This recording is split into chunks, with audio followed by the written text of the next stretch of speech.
Shalom saudara terkasih dalam Kristus. Puji Tuhan saat pagi ini kembali kita bisa datang di hadapannya. Saya mengajak kita sekalian untuk bangkit berdiri. Kita siapkan hati kita. Tuhan berada di bait sucinya.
Pertolongan kita dalam ibadah pagi ini adalah dalam nama Tuhan yang menjadikan langit dan bumi, kasih karunia dan damai sejahtera dari Allah Bapa kita dan dari Tuhan Yesus Kristus menyertai kita sekalian.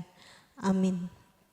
Masih dengan bangkit berdiri, kita akan membaca bacaan Alkitab kita yang diambil dari Mazmur 92 ayat 13 sampai 16.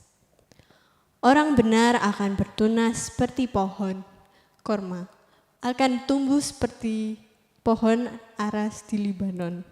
Mereka yang ditanam di bait Tuhan akan bertunas di pelataran Allah kita. Pada masa tua pun mereka masih berbuah, menjadi gemuk dan segar. Untuk memberitakan bahwa Tuhan itu benar, bahwa Ia gunung batuku dan tidak ada kecurangan padanya. Jemaat dipersilakan duduk kembali. Puji Tuhan saat pagi ini kita diberi tubuh yang segar untuk datang kembali di hadirat Allah. Hanya Dialah yang terutama di dalam hidup kita. Dialah harapan kita. Mari sama-sama kita pujikan. Selamanya Kau Tuhanku.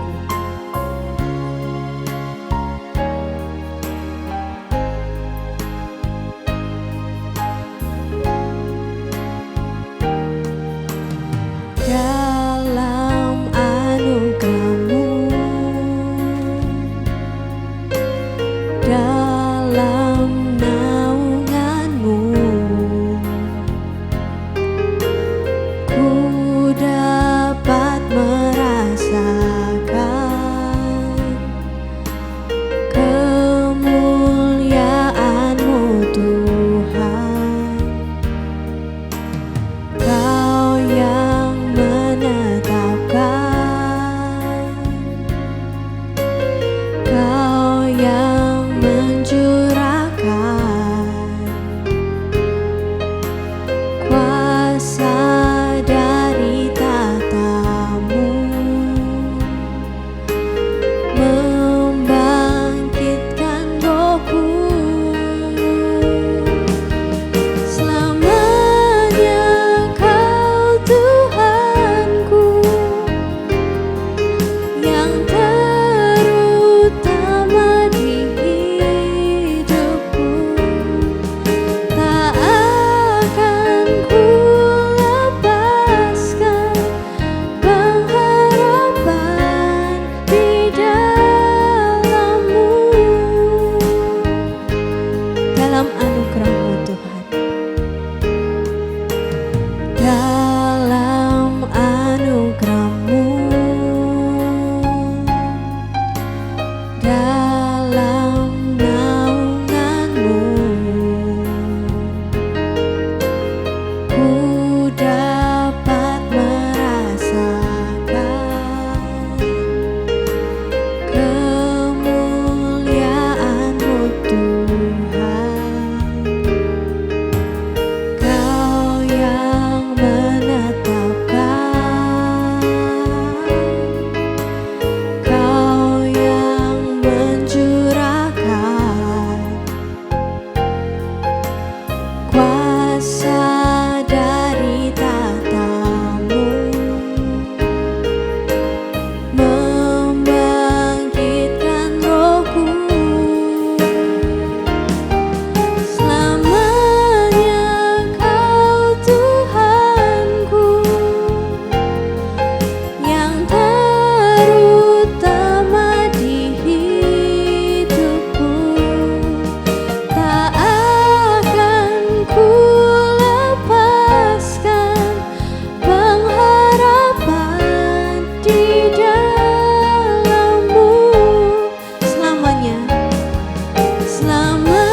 Bapa, kami bersyukur saat pagi ini kami bisa kembali bersekutu dengan Engkau.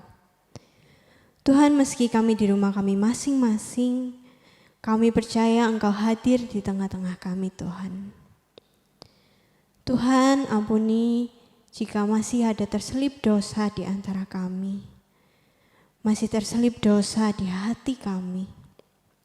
Tuhan, biarlah Engkau yang layakkan kami untuk datang di hadapan-Mu. Terima kasih ya Tuhan untuk kesempatan yang masih Kau berikan kepada setiap kami. Engkau yang memberkati kebaktian kami mulai awal hingga akhirnya. Kami menyerahkan semua ke dalam tangan-Mu. Terima kasih ya Tuhan, dalam nama Tuhan Yesus kami sudah berdoa. Amin. Sungguh nyata kasih Allah pada setiap kita. Dia yang terindah. Mari kita pujikan, sungguh nyata kasih-Nya.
Dosaku,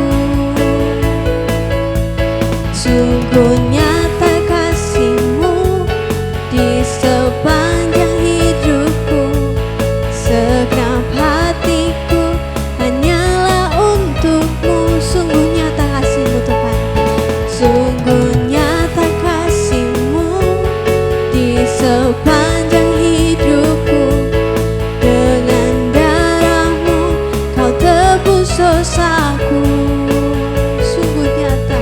Sungguh nyata kasih-Mu di sepanjang hidupku, segenap hatiku hanyalah untuk-Mu.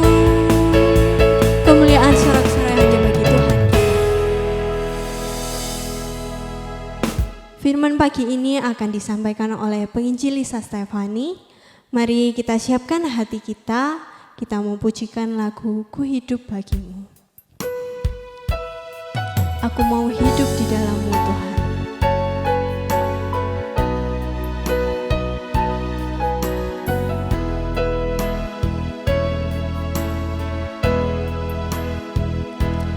Yesus, Kau kebenaran yang menyelamatkanku. Kau memberikanku hidup dan pengharapan.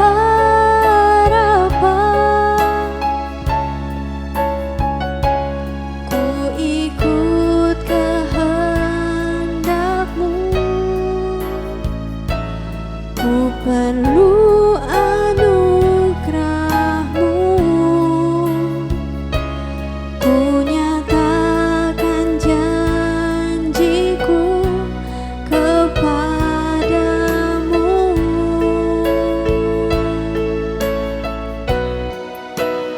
Kalau ku hidup bagimu, hatiku tetap menyembah-Mu. Dunia tak bisa menjauhkanku dari kasih-Mu.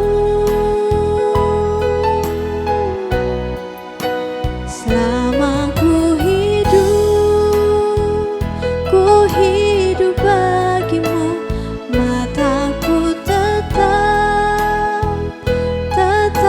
memandang-Mu.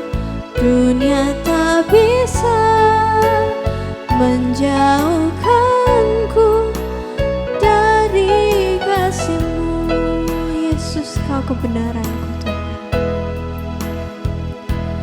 Yesus, Kau kebenaran yang menyelamatkanku. Kau memberikanku hidup dan pengharapan.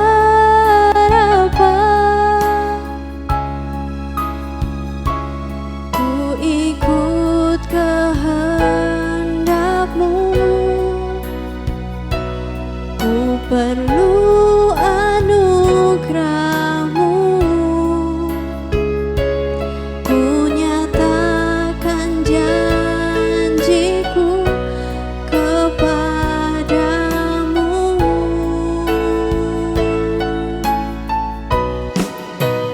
Kalau ku hidup bagimu, hatiku tetap menyembah-Mu. Dunia tak bisa menjauhkanku dari kasih-Mu. Selama ku hidup bagimu, mataku tetap memandang-Mu.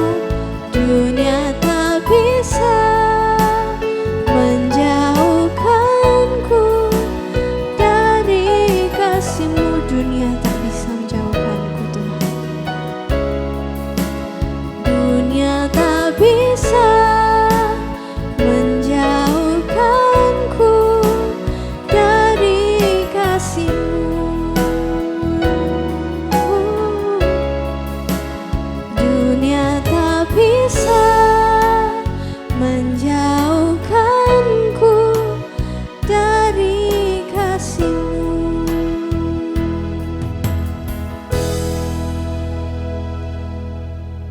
Shalom, selamat pagi jemaat sekalian yang dikasihi Tuhan.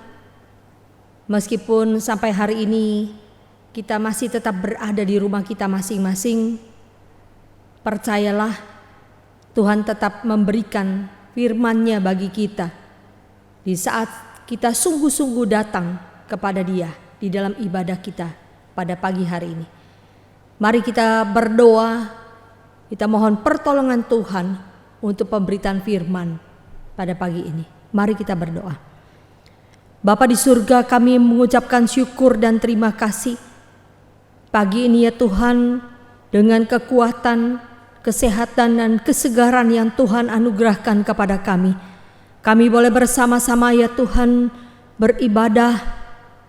Bahkan saat ini pun ya Tuhan, kami boleh menikmati Tuhan bersabda bagi kami. Tuhan, biar Engkau tolong ya Tuhan, mampukan kami dengan kuat kuasa daripada Roh Allah sendiri, menuntun kami kepada kebenaran. Dan juga Engkau menolong hamba-Mu ya Tuhan, di tengah segala kelemahan dan keterbatasan dia, mampukan dia untuk boleh menyampaikan kebenaran dan menjadi berkat bagi kami sekalian. Terima kasih Tuhan, berbicara bagi kami. Kami siap dan rindu mendengarkannya.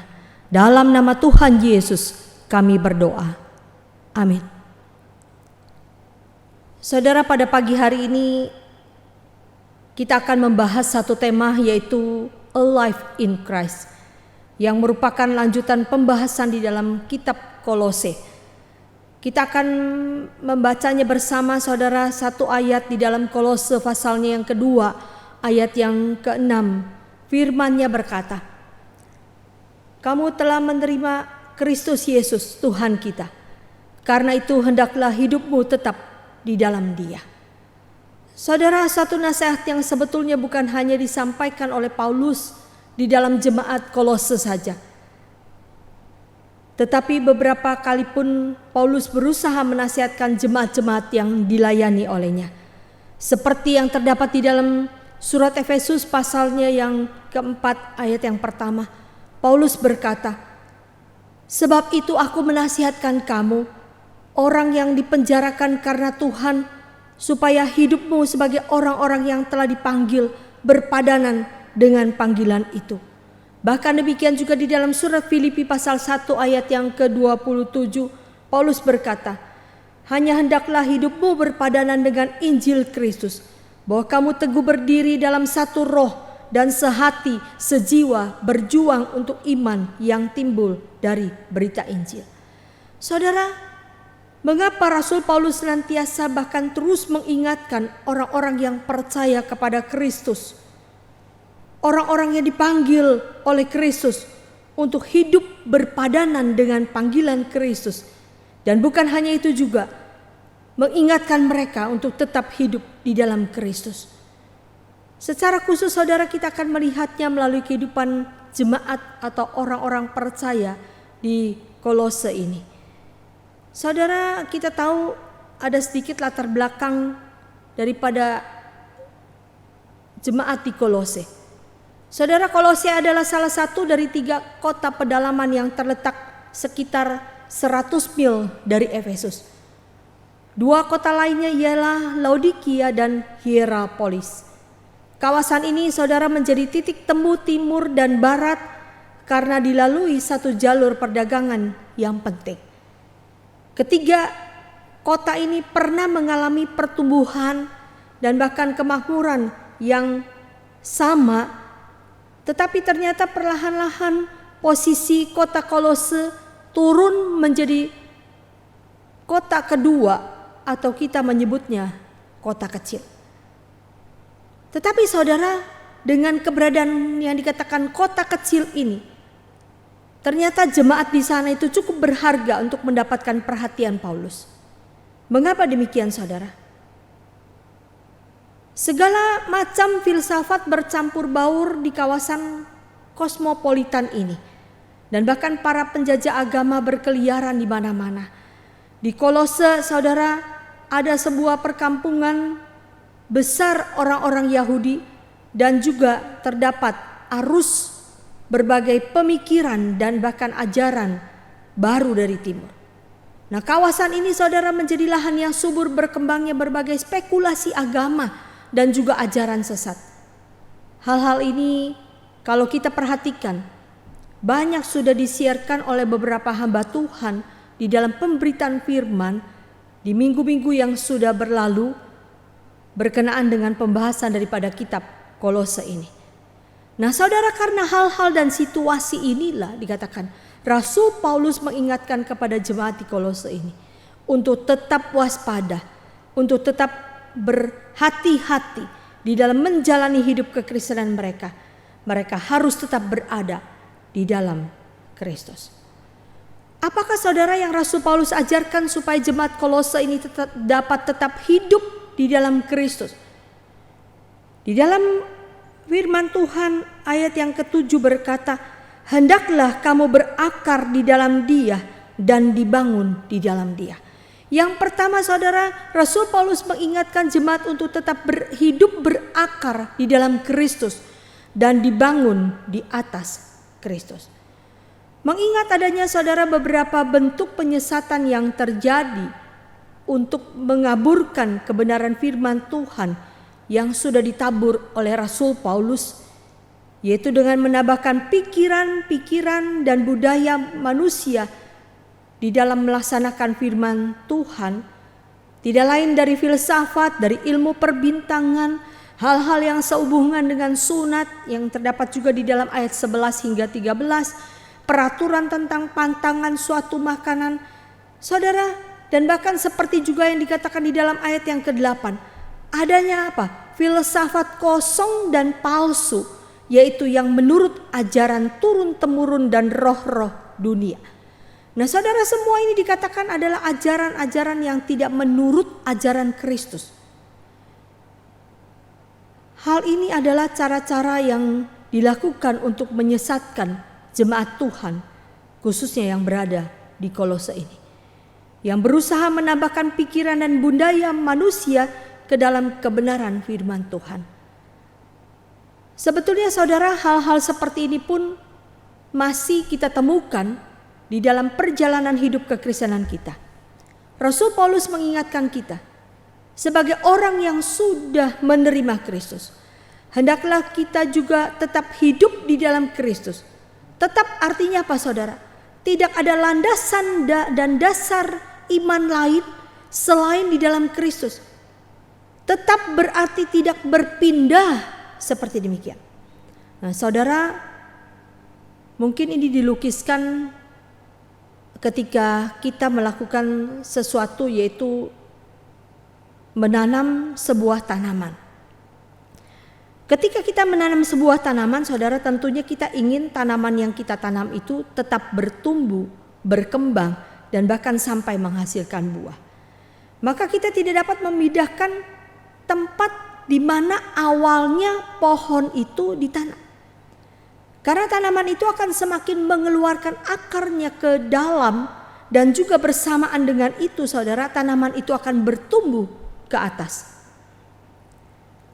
Demikian saudara dengan kehidupan kekristenan kita.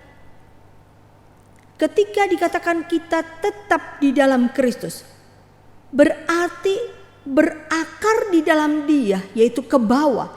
Dan kita juga dibangun di dalam Dia, yaitu ke atas, yaitu Kristus sendiri. Ini menandakan apa saudara? Yaitu bahwa ketika kehidupan kerohanian kita sudah bertumbuh dan berakar, maka ketika kehidupan kerohanian itu sudah bertumbuh dan berakar, akan kelihatan dari pertumbuhan kehidupan yang di atas, yaitu di dalam kehidupan keseharian kita di dunia ini. Karenanya saudara, harus ada keseimbangan baik ke atas maupun juga ke bawah. Ketika semakin kuat akar suatu tanaman di dalam tanah dan pertumbuhan ke atasnya pun saudara, otomatis akan semakin baik. Maka tidak akan mudah dikatakan merobohkan sebuah tanaman. Tetapi saudara, sebaliknya,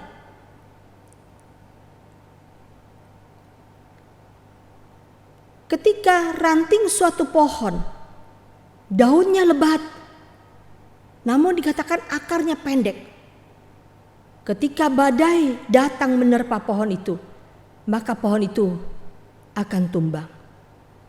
Saudara, banyak kita temukan orang-orang Kristen yang seperti demikian. Kelihatannya seseorang itu taat, kelihatannya aktif di gereja, Namun saudara, seketika itu juga datang masalah di dalam kehidupannya. Dia akan menjadi rebah, tidak berdaya, bahkan mungkin dia akan lari dari imannya kepada Kristus.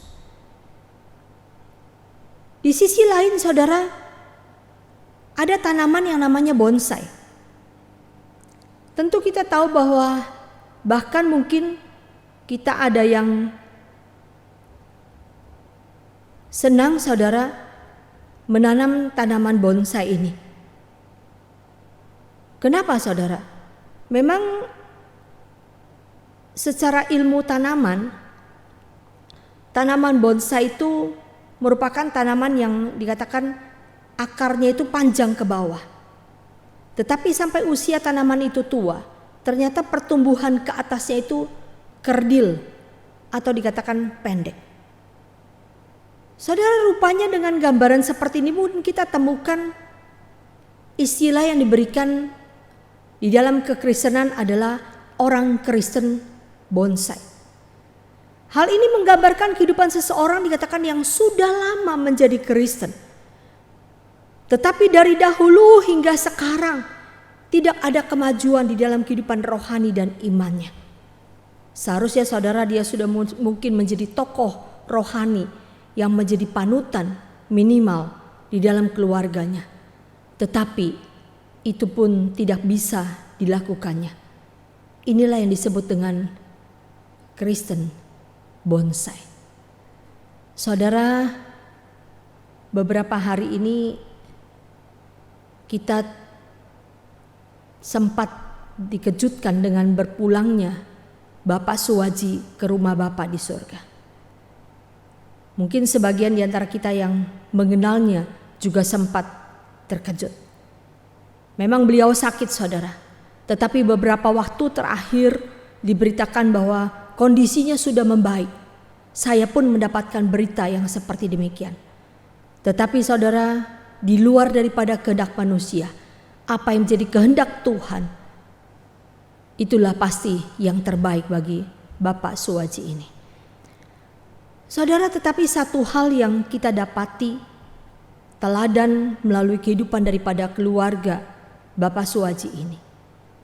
Iman yang ditanamkan sejak kecil oleh ibunya saudara, ternyata berbuah di dalam kehidupan Pak Suwaji yang dikatakan menjadi berkat bukan hanya bagi keluarga dia secara pribadi, keluarga intern maupun keluarga dia pada umumnya saudara, tetapi ternyata memberkati banyak sekolah-sekolah teologi ya, contohnya seperti Saat dan juga STTIAA, bahkan gereja maupun juga beberapa yayasan. Bahkan saudara, di tengah dia berjuang dikatakan menghadapi sakit dia, ketika sempat ditelepon oleh seorang hamba Tuhan yang bermaksud mendoakan beliau. Tetapi saudara, diawali oleh beliau sendiri dengan satu pertanyaan. Bagaimana dengan izin STTIAA? Apakah sudah beres? Bagaimana dengan segala keperluannya? Apakah sudah ditangani dengan baik? Saudara, kita melihat di tengah perjuangan sakit yang diderita oleh Pak Suwaji, dia ternyata saudara tetap masih terus memikirkan pekerjaan Tuhan.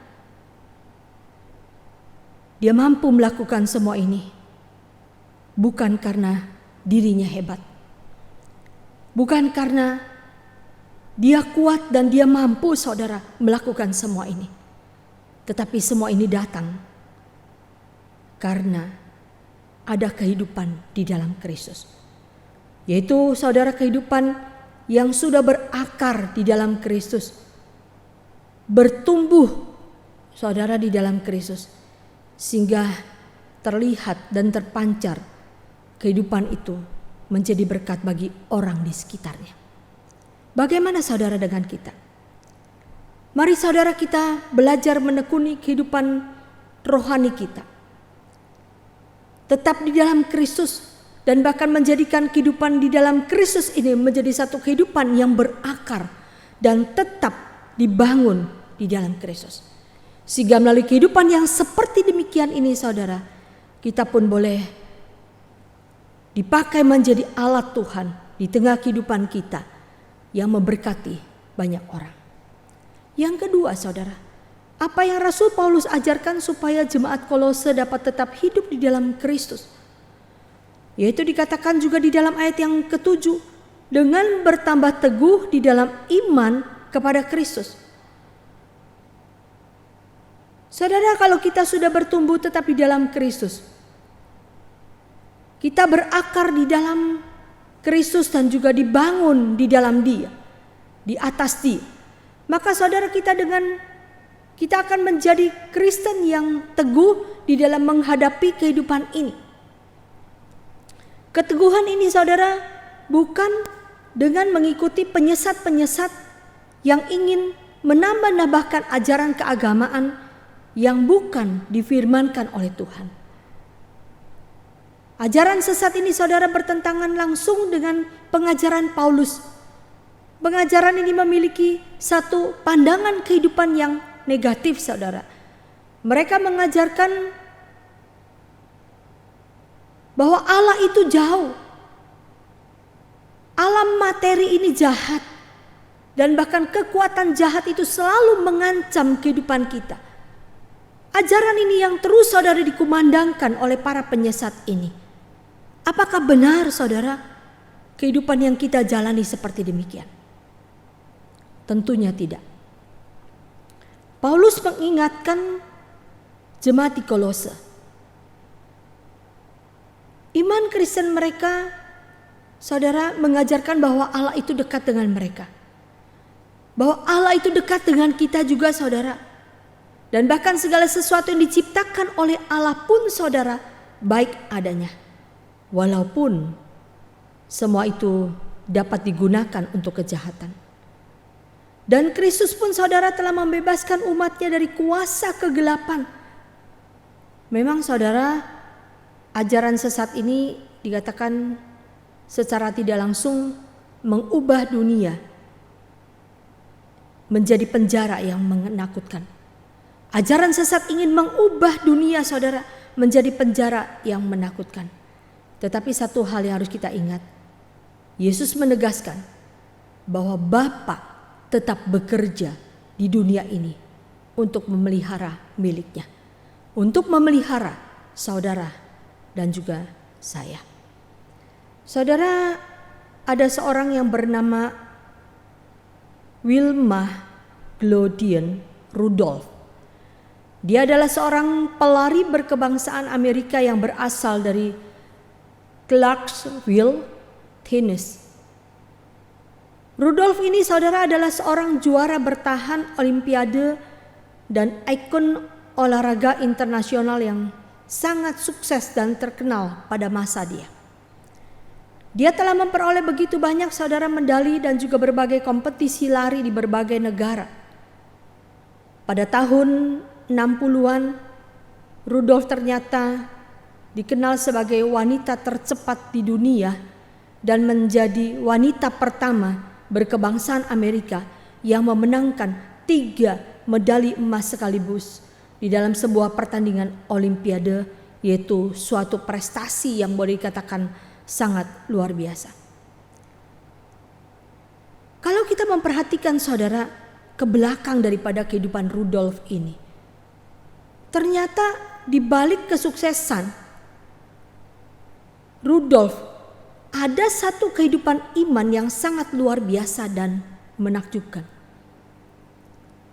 Kok bisa mungkin kita berkata seperti demikian?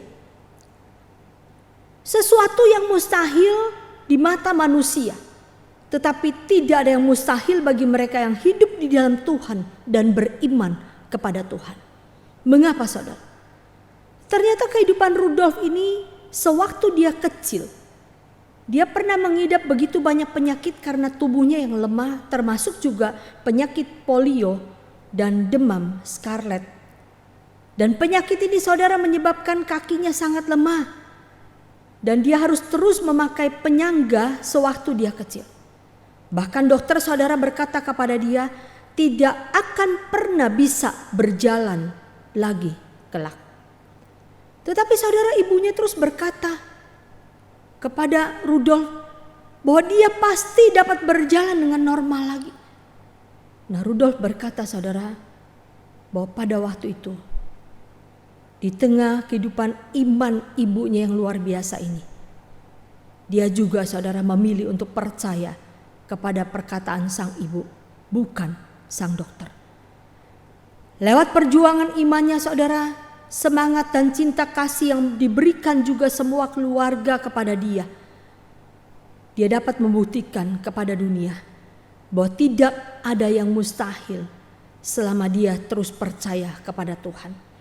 Dia berusaha, dia pantang menyerah. Memang, saudara, prestasi Rudolf menunjukkan bahwa dengan kekuatan iman kita dapat bertahan melalui masa-masa yang genting dan kritis di dalam hidup kita.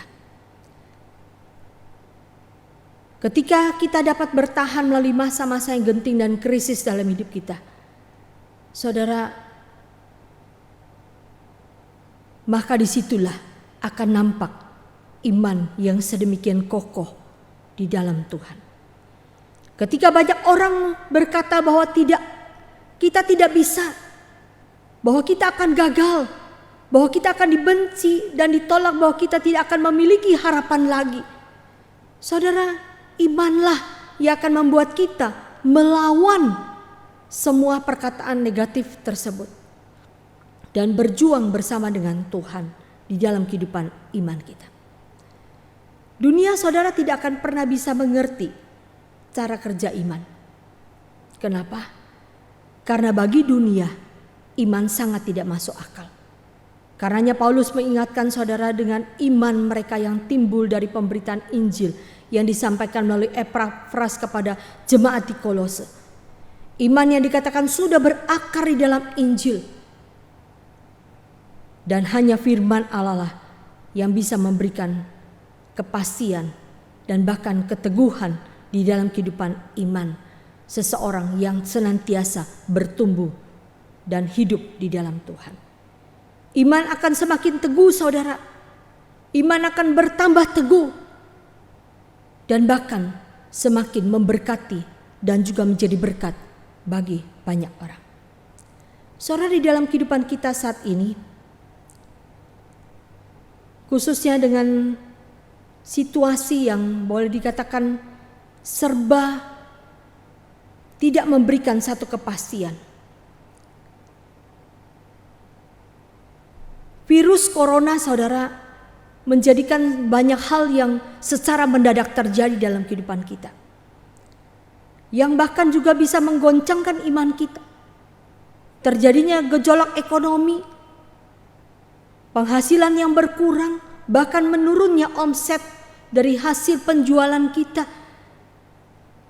Dan terlebih lagi, saudara, bagian keluarga yang kena COVID, yang meninggal dan lain sebagainya. Saudara, situasi kejadian yang mendadak ini akibat daripada kondisi pandemik ini, saudara, banyak membuat dan bahkan menggoncangkan hidup iman kita.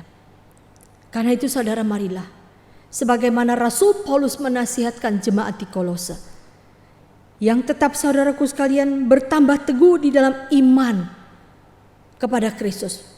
Karena adanya satu kehidupan Kristen, kehidupan rohani yang sudah berakar di dalam Kristus dan dibangun di dalam Kristus. Karena itu marilah belajarlah tetap teguh beriman di dalam Tuhan.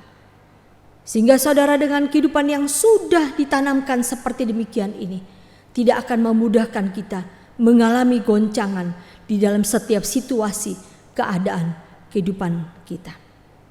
Hal yang ketiga, yang terakhir, saudara, apa yang Rasul Paulus ajarkan supaya jemaat Kolose itu dapat tetap hidup di dalam Kristus, yaitu hidup yang melimpah dengan syukur. Saudara, hidup yang melimpah dengan syukur adalah satu tanda pertumbuhan dan buah dari iman kita kepada Kristus. Mengapa Rasul Paulus mengingatkan jemaat Kolose yang ada dalam kehidupan melimpah dengan syukur? Saudara, di dalam ayat yang ke-11 hingga yang ke-14, Rasul Paulus berkata, Di dalam Dia kamu telah disunat, bukan dengan sunat yang dilakukan oleh manusia, tetapi dengan sunat Kristus, yang terdiri dari penanggalan akan tubuh yang berdosa.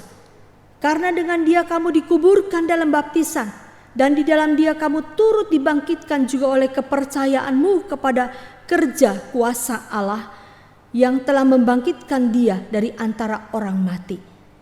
Kamu juga meskipun dahulu mati oleh pelanggaranmu dan oleh karena tidak disunat secara lahiriah, telah dihidupkan Allah bersama-sama dengan Dia sesudah Ia mengampuni segala pelanggaran kita dengan menghapuskan surat hutang yang oleh ketentuan-ketentuan hukum mendakwa dan mengancam kita, dan itu ditiadakannya dengan melakukannya pada kayu salib.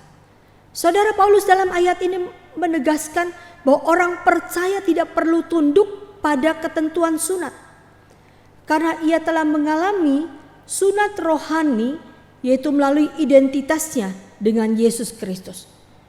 Memang saudara, ada perbedaan antara sunat Yahudi dan juga sunat rohani, yaitu yang percaya di dalam Kristus.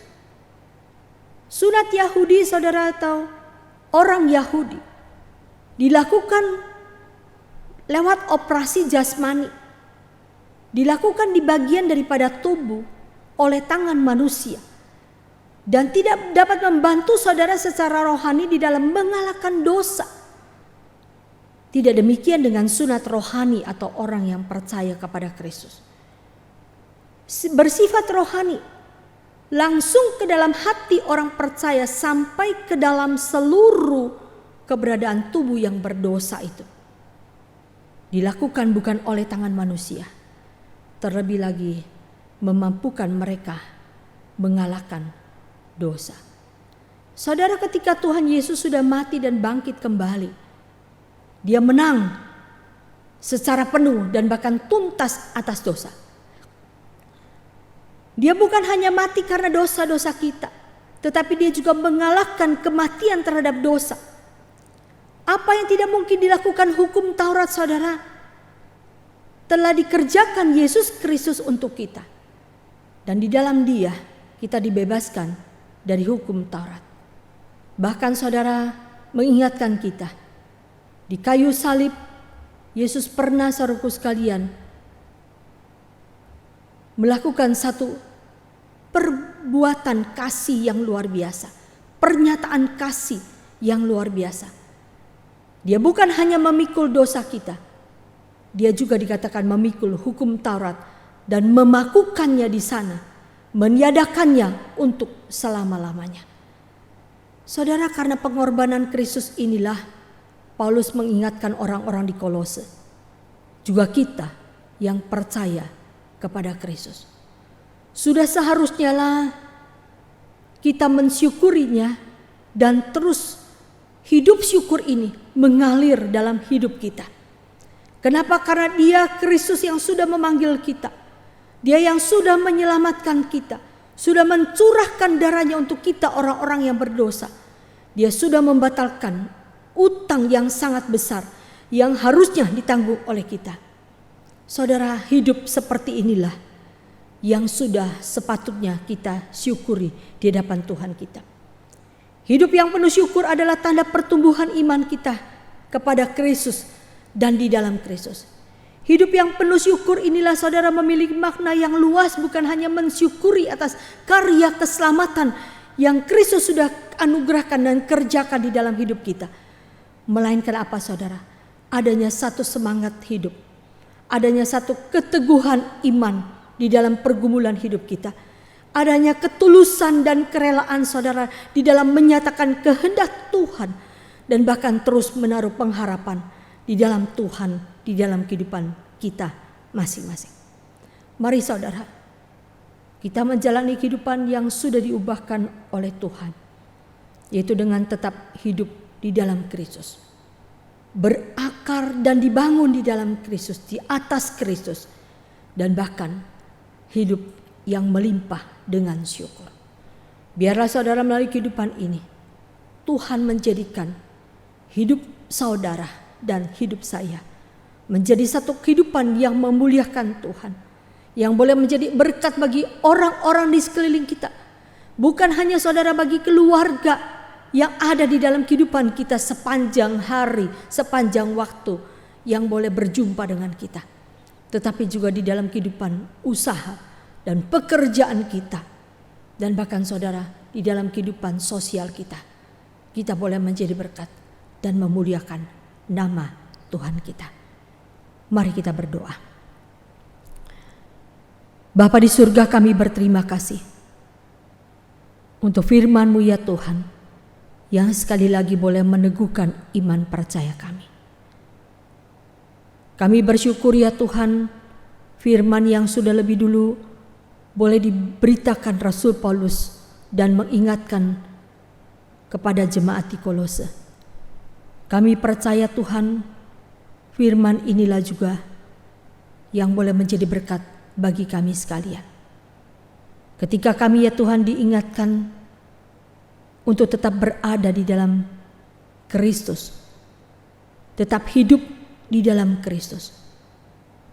Ya Tuhan, biarlah Engkau mampukan kami untuk terus menjalani satu kehidupan kekristenan yang berkenan, yang diinginkan oleh firman Tuhan dan oleh Tuhan sendiri, yaitu kehidupan yang berakar di dalam Kristus dan dibangun di atas Kristus. Bahkan ya Tuhan, terus kami pun bukan hanya kehidupan berakar di dalam Kristus dan dibangun di atas Kristus. Kami pun ya Tuhan memiliki iman yang semakin teguh di dalam Kristus. Dan pada akhirnya kami pun belajar mensyukuri atas segala berkat, anugerah keselamatan yang Tuhan sudah berikan kepada kami, dan bahkan juga kehidupan yang sampai hari ini Tuhan terus berikan pemeliharaan, penyertaan, kekuatan, dan bahkan pengharapan di dalam Kristus. Tuhan, tolonglah kami di tengah masa yang sulit ini. Kami tetap belajar dan rindu untuk terus bertumbuh di dalam Tuhan, sehingga melalui situasi yang sulit sekalipun tidak akan mudah menggoncangkan hidup iman percaya kami kepada Kristus, tetapi sebaliknya semakin teguh dan bahkan menjadi berkat bagi banyak orang dan memuliakan nama Tuhan. Suara hamba-Mu sudah berhenti Tuhan, tapi kami percaya suara Roh Tuhan akan terus berbicara bagi kami. Terima kasih Tuhan Yesus. Di dalam nama Tuhan Yesus kami berdoa. Amin. Sebagai respon dari firman yang baru saja kita dengar, mari kita pujikan lagu Ku Persembahkan Hidupku.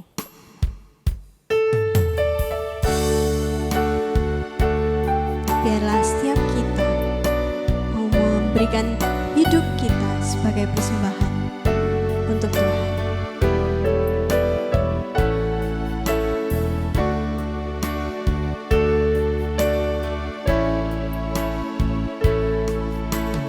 Ini aku, semua milikku, ku serahkan padamu Tuhan. Penyesalan dan kebanggaan, suka dan duka, semua ku serahkan.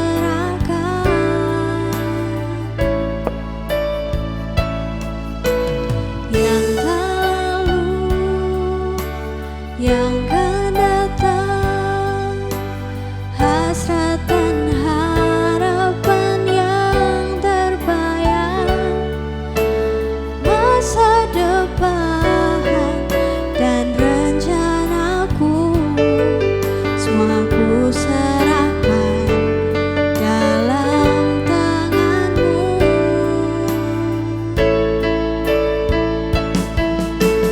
Ku persembahkan hidupku kepada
Jemaat dipersilakan bangkit berdiri.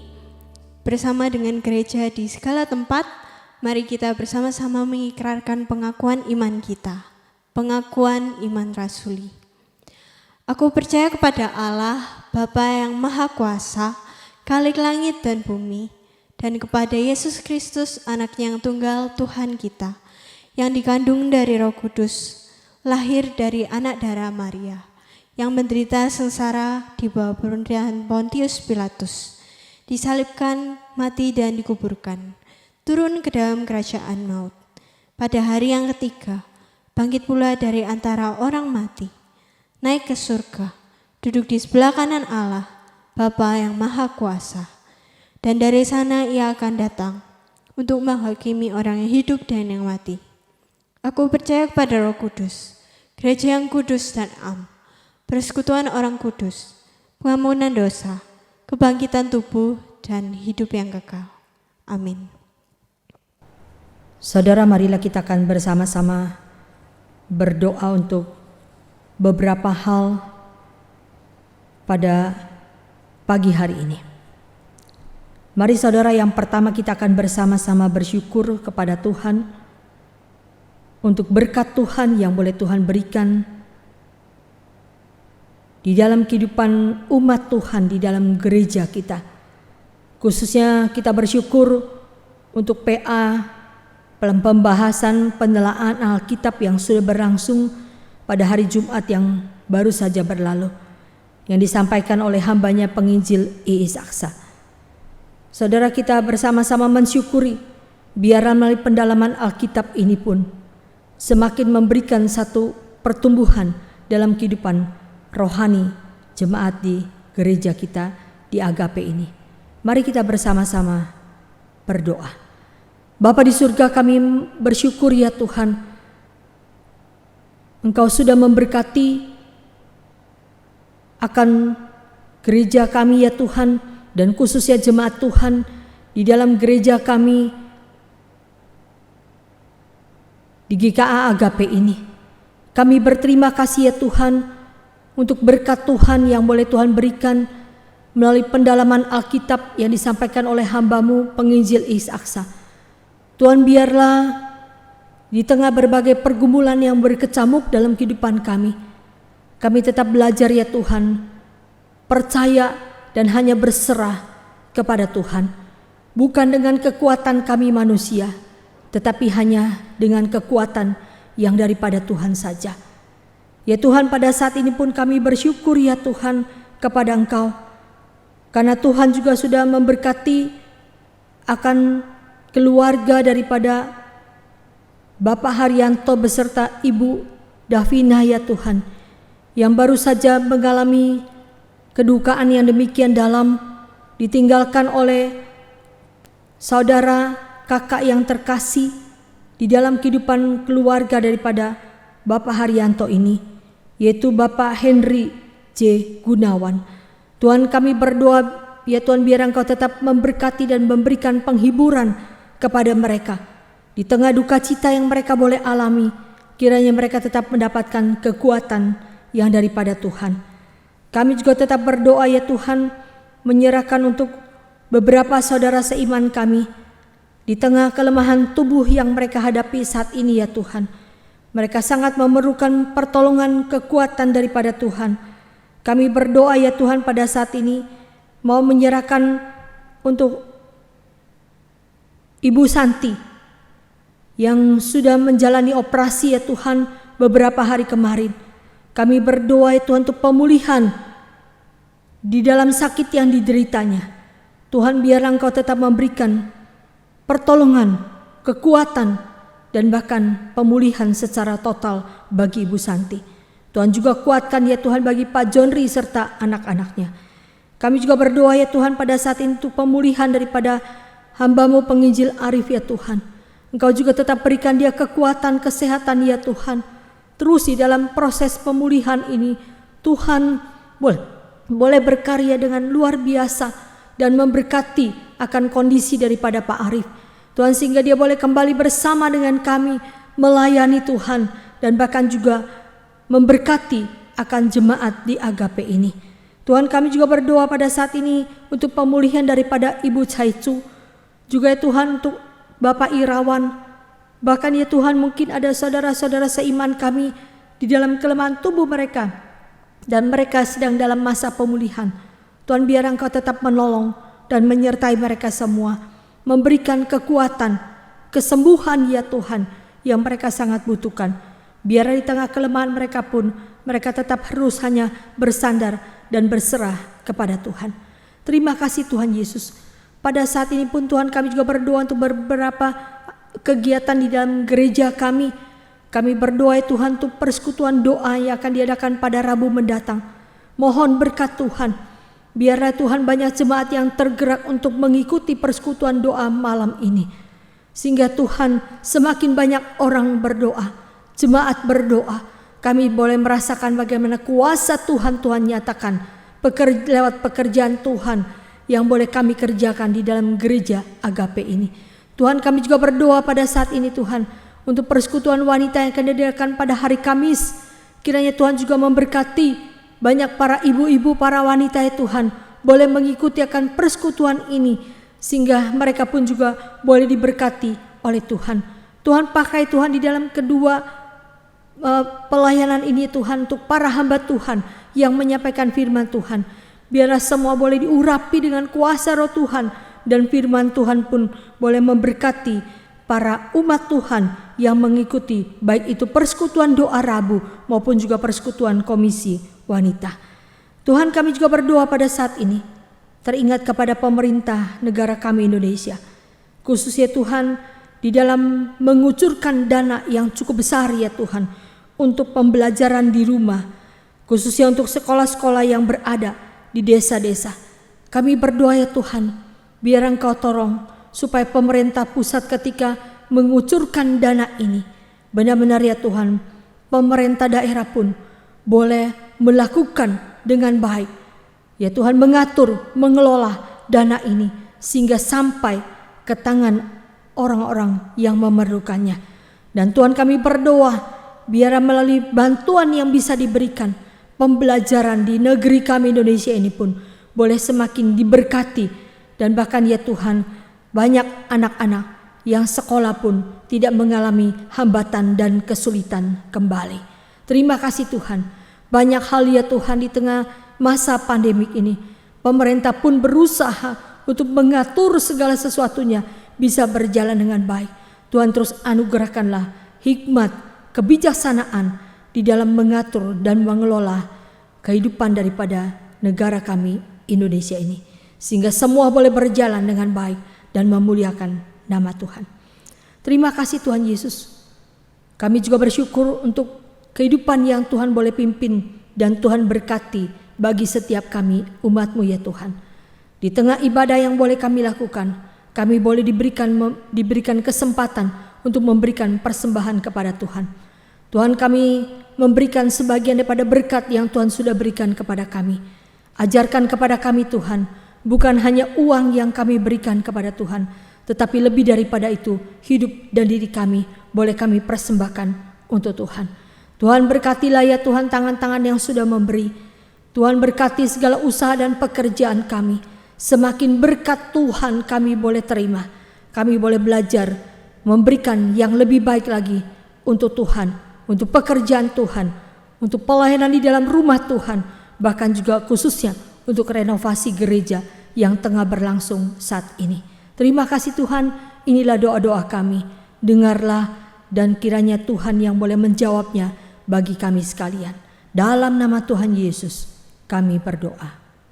Amin. Doksologi dan doa berkat akan disampaikan oleh Ibu Penginjil Lisa Stefani.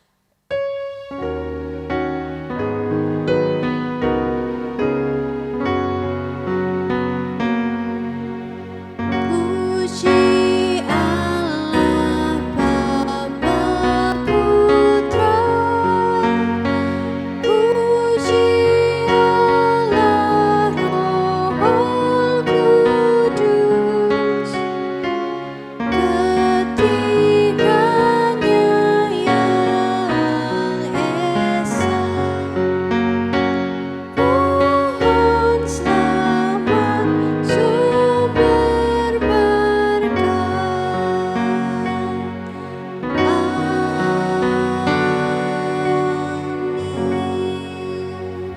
saudara kita bersyukur dan berterima kasih kepada Tuhan untuk segala berkat yang Tuhan sudah berikan kepada kita lewat ibadah pada pagi hari ini.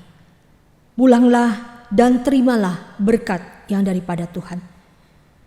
Kiranya anugerah daripada Tuhan kita Yesus Kristus, kasih dari Allah Bapa, persekutuan, kekuatan, penghiburan dari Allah Roh Kudus senantiasa beserta dengan kita sekalian mulai hari ini sampai Maranatha, Tuhan datang yang kedua kalinya. Amin.